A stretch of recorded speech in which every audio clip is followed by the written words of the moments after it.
ఇంట్లో కూర్చుని ఇంగ్లీష్ నేర్చుకోవాలనుకుంటున్నారా? అయితే వెంటనే మా స్పోకెన్ ఇంగ్లీష్ క్లాసెస్కి కాల్ చేయండి.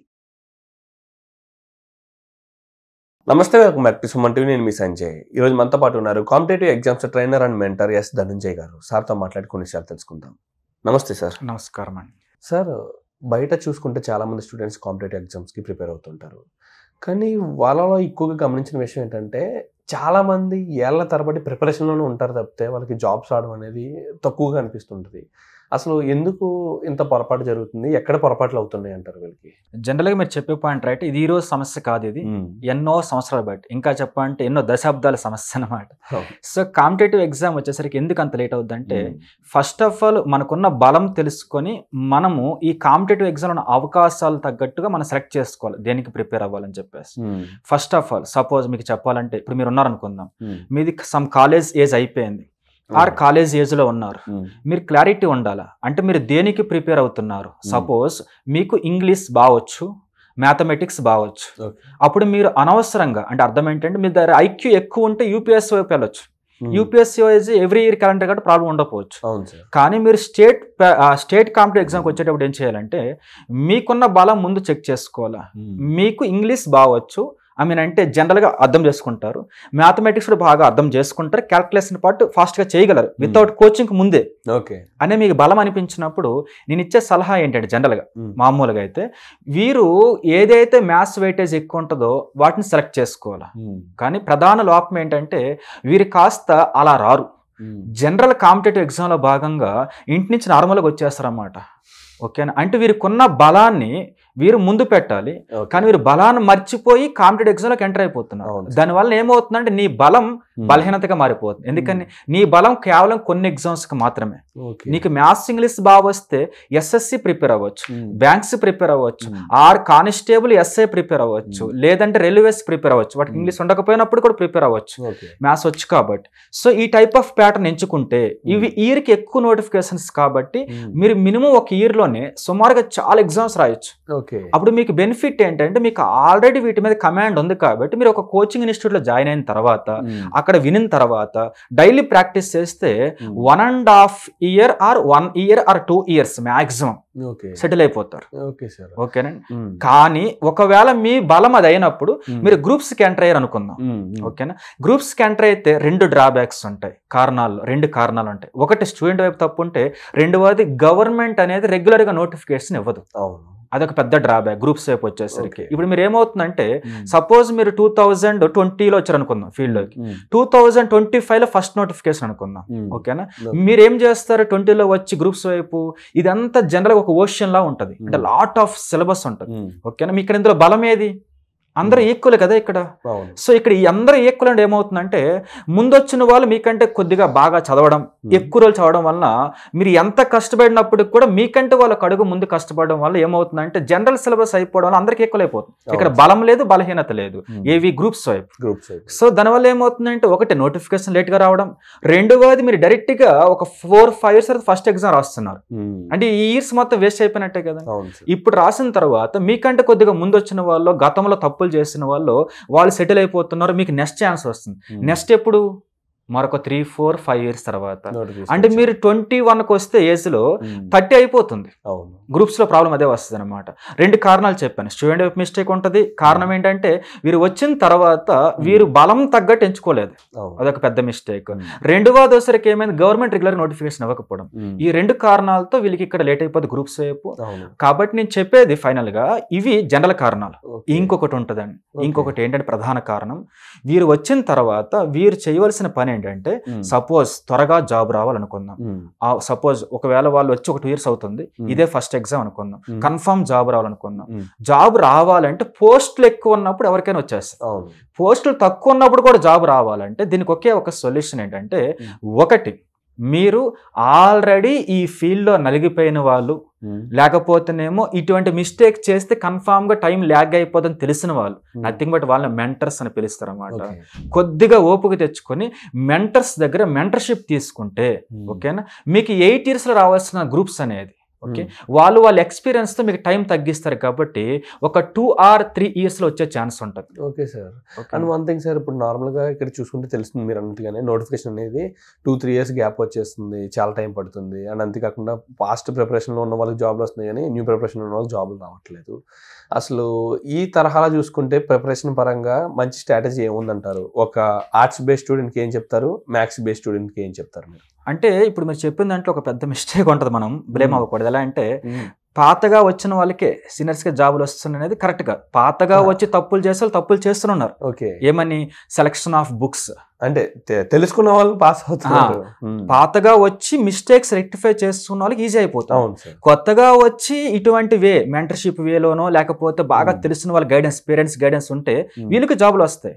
దీనికి ఒకటే బ్రిడ్జ్ ఏంటి? అవేర్నెస్. కాంపిటేటివ్ ఎగ్జామ్లో అత్యంత బలమైన విలువైన వస్తువు ఏదైనా ఉంది అంటే మాత్రం ఒకటి అవేర్నెస్ అండి. నన్ను అడిగితే దానికంటే విలువైనది ఇక్కడ ఏమీ లేదు. కోచింగ్ కాదు, ఇన్స్టిట్యూట్లు కాదు, ఫీజులు కాదు, ఏం కాదు. ఒకటే అవేర్నెస్. పేరెంట్స్ ఇద్దరికి అవేర్నెస్ ఉంటే పిల్లలకి ఈజీగా వచ్చేస్తుంది ఐఏఎస్. పేరెంట్స్కి ఇద్దరికి అవేర్నెస్ లేకపోతే ఇటీవల కాలంలో లాస్ట్ ఇయర్ ఒక కానిస్టేబుల్ రిజైన్ చేసిన తర్వాత 10 years పట్టింది ఐపీఎస్ రావడానికి. ఓకేనా, ఒక నార్మల్ వ్యక్తి, స్కూల్ టీచర్ వ్యక్తి కాస్త 14 సంవత్సరాలు పెట్టింది ఐఏఎస్ రావడానికి. Just awareness. కాబట్టి కాంపిటేటివ్ ఎగ్జామ్కి ఎంటర్ అయ్యేటప్పుడు ఒకటి మీకైనా అవేర్నెస్ ఉండాలి. ఉండదు కదా, ఎందుకని కొత్తగా వస్తారు కాబట్టి. అవేర్నెస్ ఉన్న వాళ్ళ మాటని సరిగ్గా వినాలి. దానివల్ల మీకు టైం సేవ్ అవుతుంది, లేదా మిస్టేక్ మీద మిస్టేక్ జరిగిపోతూ ఉంటుంది. సో కాబట్టి ఏంటంటే ఇక్కడ సీనియర్స్ అని ఎందుకు చెప్పండి, వాళ్ళకి అవేర్నెస్ వచ్చేస్తుంది స్టెప్ బై స్టెప్. అది తీసేస్తే మనం ఇచ్చే సలహా ఏంటి అసలు? మనం ఇచ్చే సలహా మ్యాథ్స్ బేస్ ఉన్నవాళ్ళు, ఓకేనా, గ్రూప్స్ వైపు రావచ్చు, తప్పేం లేదు. కానీ వెంటనే నోటిఫికేషన్ ఉంటే రావచ్చు. కానీ మీరు వెంటనే నోటిఫికేషన్ ఉంటే ఇప్పుడే వస్తే పోస్టులు తక్కువ ఉంటే మరలా మిస్టేక్ ఫేస్ చేస్తాం. నేను చెప్పేది నీకు నిజంగా మ్యాథ్స్ బలం ఉంటే, నిజంగా ఇంగ్లీష్ బలం ఉంటే నువ్వు డైరెక్ట్గా ఎస్ఎస్సి అరే బ్యాంక్స్ వైపు వెళ్ళండి, బాగా ప్రిపేర్ అవ్వండి. ఒక 1 year or 1.5 years ప్రిపేర్ అవ్వండి. ఏదో ఒక జాబ్లో సెటిల్ అవ్వండి. సెటిల్ అయిన తర్వాత ఒక 2 years ప్రొవిజన్ పీరియడ్ మెయింటైన్ చేయండి, ఆర్ 3 years మెయింటైన్ చేయండి. అప్పుడే గ్రూప్స్ ప్రిపరేషన్ అవుతూ ఉండండి ఓన్గా. తర్వాత అది అయిపోయిన గ్రూప్స్ రండి. ఏం కాదు, ఇలా చూసుకున్నా కూడా ఏజ్ 30కి రాసవద్దు గ్రూప్స్ రావడానికి. మీరు 21కి వస్తారు, మీకు బలం మ్యాథ్స్ ఉంది, వెంటనే మీరు ఏం చేస్తారు, డైరెక్ట్గా ఎస్ఎస్సి ఆర్ రైల్వేస్ ప్రిపేర్ అవుతున్నారు, అది వచ్చేస్తుంది. ఒక 2-3 years చేస్తారు, మీకు మహాది 26-27 వస్తుంది. కెరీర్ గ్యాప్ రాదు కదా. వర్త్ఫుల్ ఏజ్ 20 to 30 అనేది ఒక పర్సన్కి చాలా వర్త్ఫుల్ ఏజ్. ఆ ఏజ్ లో మిస్టేక్స్ చేస్తే దాని ప్రతిఫలం అనేది లైఫ్ సెకండ్ హాఫ్ అంతా రన్ అవుతూనే ఉంటుంది అనమాట. సో కాబట్టి మనం ఇచ్చే సలహా, నీ బలం ఫస్ట్ తెలుసుకో. ఇంకొకటి, అవేర్నెస్ ఉన్న పర్సన్స్ ని కన్ఫర్మ్ కన్సల్ట్ అవు. దానివల్ల టైం బాగా సేవ్ అవుతుంది. నాకెందుకు, నాకు వచ్చు. Coaching is different from awareness. Coaching అనేది కోచింగ్ ఇచ్చి వెళ్ళిపోతారు. ఓకే, ఇప్పుడు నేను ఉన్నాను అనుకుందాం, నేను చాలా ఇన్స్టిట్యూట్లో అంతెందుకు లేటెస్ట్గా కూడా చాలా మంది ఫ్యాకల్టీస్ Group 2కు ప్రిపేర్ అవుతున్నారు. ఏపీలో చాలా మంది ఫ్యాకల్టీస్, తెలంగాణలో Group 2కు ప్రిపేర్ అయ్యే చాలా మంది ఫ్యాకల్టీస్ అడగండి నేను మెంటర్షిప్ ఇచ్చానా లేదని చెప్పేసి వాళ్ళకి. అంటే ఫ్యాకల్టీస్ కూడా భయం, వాళ్ళ సబ్జెక్ట్ వాళ్ళకి వచ్చు, మిగిలిన రావు. మీకు అర్థమవుతుంది అనుకుంటా. మెంటర్షిప్కి అన్ని వచ్చి ఉంటాయి, అదే డిఫరెన్స్ అనమాట. సో ఫ్యాకల్టీని మీరు ఎప్పుడు మెంటర్షిప్ అడగకూడదు, ఎందుకంటే వాళ్ళకి అదొకటే వచ్చి కాబట్టి. మెంటర్షిప్ ఈజ్ డిఫరెంట్ అనమాట. సో మీరు వీలైతే తీసుకోమని చెప్పడంలా. ఇక్కడ మెంటర్షిప్ అంటే నాట్ మనీ పర్పస్ కాదు. ఇంట్లో అవేర్నెస్ ఉన్న వాళ్ళని ఉన్నా అదే మెంటర్షిప్, బ్రదర్స్ ఉన్న మెంటర్షిప్, తెలిసిన ఫ్రెండ్ ఉన్న మెంటర్షిప్. కాబట్టి మీకు టైం సేవ్ అవ్వాలంటే బలం ఏదైతే ఉంటుందో దాన్ని తగ్గట్టు సెలెక్ట్ చేసుకోండి, దేనికి ప్రిపేర్ అవ్వాలని చెప్పేసి. ఆర్ట్స్ బ్యాక్గ్రౌండ్ ఉన్న వాళ్ళు కాస్త నేను చెప్పేది ఏంటంటే, ఆర్ట్స్ బ్యాక్గ్రౌండ్ ఉన్న వాళ్ళు మీకు వేరే ఆప్షన్ మ్యాథ్స్ మీద ఇప్పుడు రావాలంటే ఈవెంట్స్ బాగా వేస్తే ఎస్ఐ వస్తుంది, కానిస్టేబుల్ వస్తుంది, పెద్ద స్కోర్ మీద డిపెండ్ అవ్వదు. ఓకే, ఒకవేళ అది కుదరలేదు, హైట్ తక్కువ అనుకుందాం, గ్రూప్స్ వైపు వస్తే మాత్రం ఒకటే పని, ఇన్స్టిట్యూట్లో ఏదైనా జాయిన్ అవుతారు కదా, జాయిన్ అయిన వెంటనే ప్యారలల్గా ఒక మెంటర్ని మెయింటైన్ చేయండి. ఆ మెంటర్ ఏం చెబుతారో ఇన్స్టిట్యూట్లో ఆ వేలో ఉపయోగించుకోండి కోచింగ్ని. దాని వలన మీకు చాలా టైం సేవ్ అవుతుంది, చాలా అంటే చాలా టైం సేవ్ అవుతుంది. ఇది మాత్రం మర్చిపోవద్దు. ఇంకొక విషయం, గతంలో జాబ్ వచ్చిన వాళ్ళు, ముఖ్యంగా పెద్ద నోటిఫికేషన్లో జాబ్ వచ్చిన వాళ్ళని మనం వాళ్ళ స్ట్రాటజీ ఫాలో అవ్వలేం. ఇప్పుడు మీరు ఉన్నారనుకుందాం, 18,000 కానిస్టేబుల్ జాబులు మీకు కానిస్టేబుల్ వచ్చింది అనుకుందాం, కానీ ఇప్పుడు 6,000 ఉన్నాయి అనుకుందాం. అప్పుడు స్ట్రాటజీ ఇప్పుడు పనిచేస్తుందా? రోజులు మారే కొలది కాంపిటీషన్ పెరిగిపోద్ది కదా.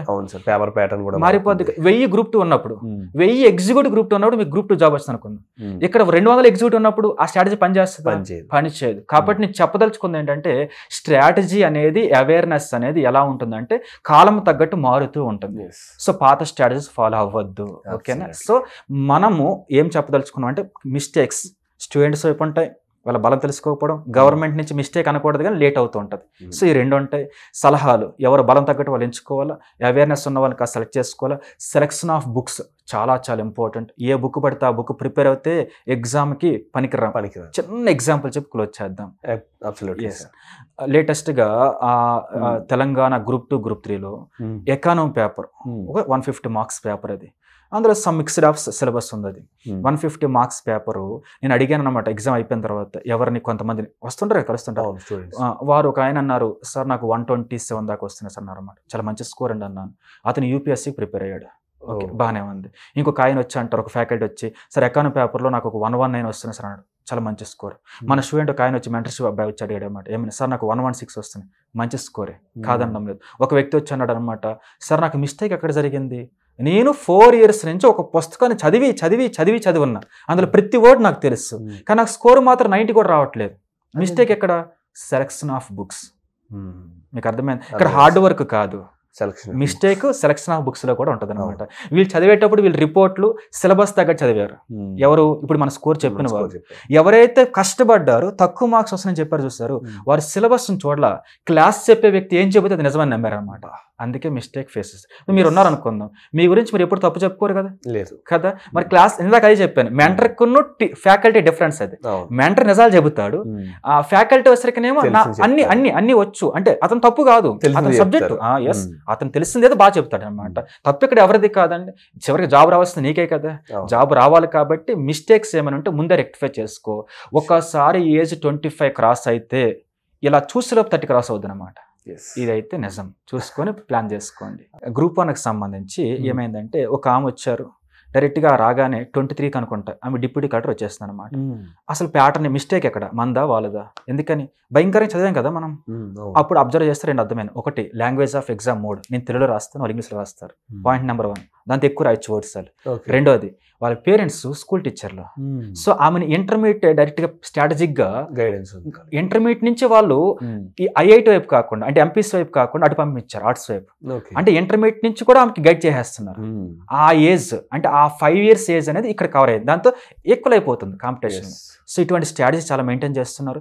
మీరు కూడా ఒక అంబిషన్ ఉన్నప్పుడు, కొద్దిగా కష్టపడాలనుకున్నప్పుడు, ప్రీ ఎడ్యుకేషన్ అంటే నథింగ్ బట్, బాగా చెప్పాలంటే కాలేజ్ చదువుతుండగానే చిన్న ప్లాన్ వేసుకోండి, దాన్ని తగ్గట్టు పని చేయండి.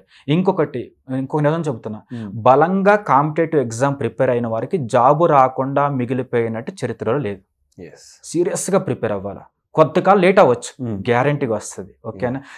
సగం పనులు చేస్తే మాత్రం లైఫ్ స్పాయిల్ అయిపోద్ది. అంటే 6 నెలలు ప్రిపేర్ అయ్యి 6 నెలలు ఇంటికి వెళ్ళి తిరిగి వచ్చి మరలా 6 నెలలు ప్రిపేర్ అయ్యి మరలా ఊరి మీదకి వెళ్ళిపోతే చాలా పెద్ద మిస్టేక్ అది. దానివల్ల టైం ల్యాగ్ అయిపోతుంది, కెరీర్ నాశనం అయిపోతుంది.